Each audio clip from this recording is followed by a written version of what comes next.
Hi guys! Hi mga ka-reels! Ito ang aming ulam for today. Tada! So kita nyo ang dami namin, no? Guys, linawin ko lang ulit ha. Malaking pamilya po kami. Kaya medyo marami po talaga yung ulam namin.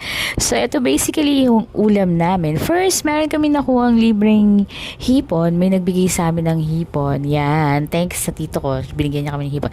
And then, meron kami kulang-kulang na chop suey. Ayan. Yung gulay kasi namin, kulang. So, hindi na kami nakapunta pa sa palengke para bumili pa ng ibang ingredients.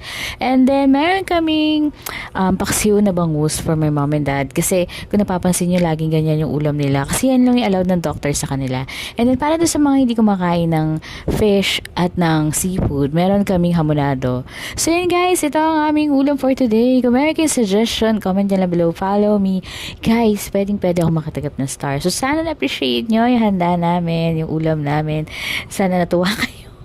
Di ba? Kasi kami busog na busog.